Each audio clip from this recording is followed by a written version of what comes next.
The indiscriminate slaughter of civilians, the killing of women and children and innocent bystanders by chemical weapons is a moral obscenity.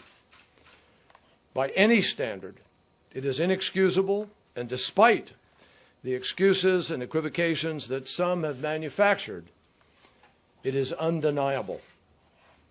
The meaning of this attack goes beyond the conflict in Syria itself, and that conflict has already brought so much terrible suffering.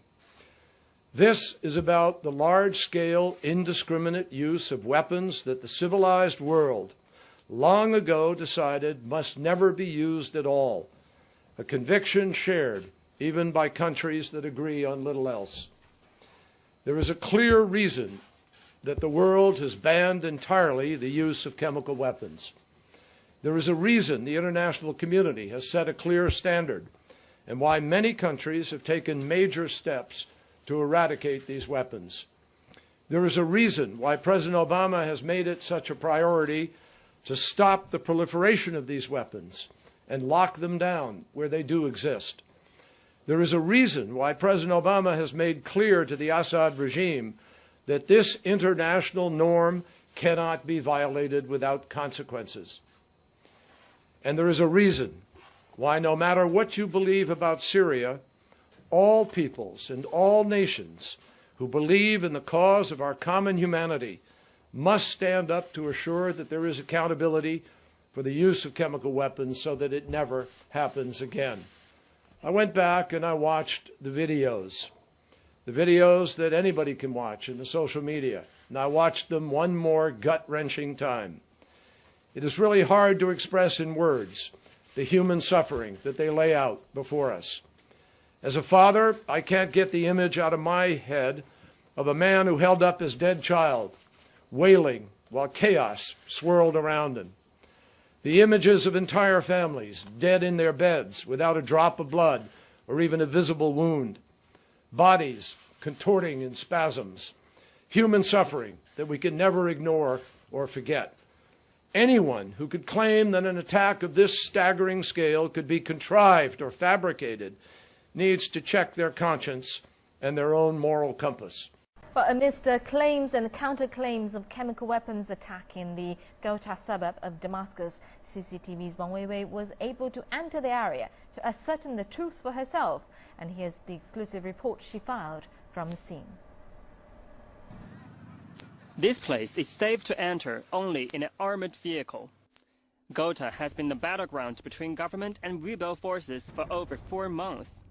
Some 500 meters from this building, soldiers claim that it came under chemical weapons attack.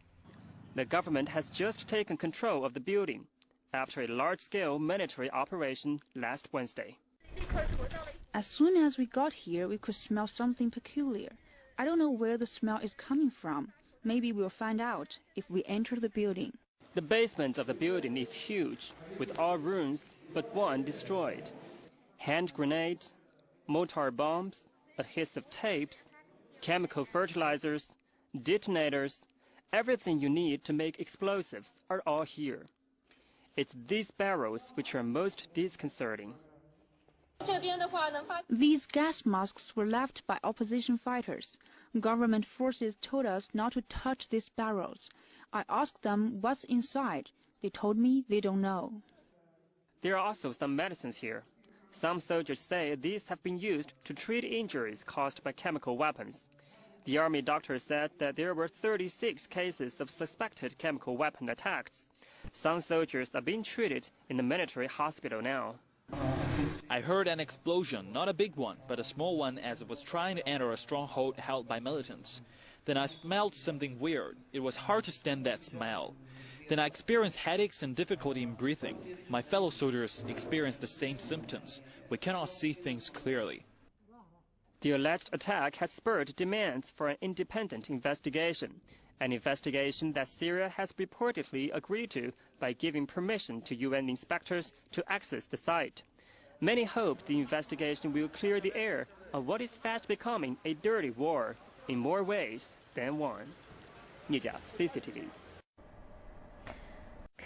Barack Obama and David Cameron have threatened Syria's government with a serious response if it's confirmed the authorities in Damascus gassed hundreds of people on Wednesday.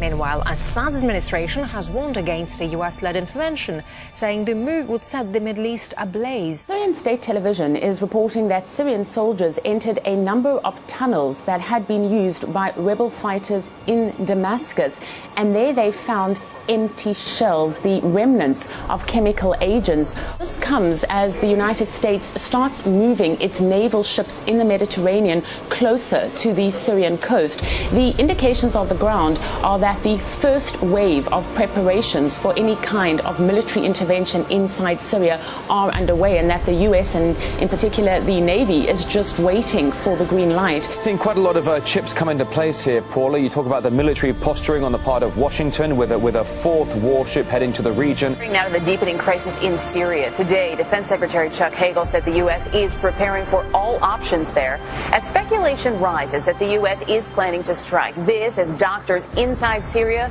confirmed they treated thousands of people who were victims of what appears to be a chemical attack. Our chief foreign correspondent, Richard Engel, is in Turkey near the Syrian border this morning. Richard, what's the latest?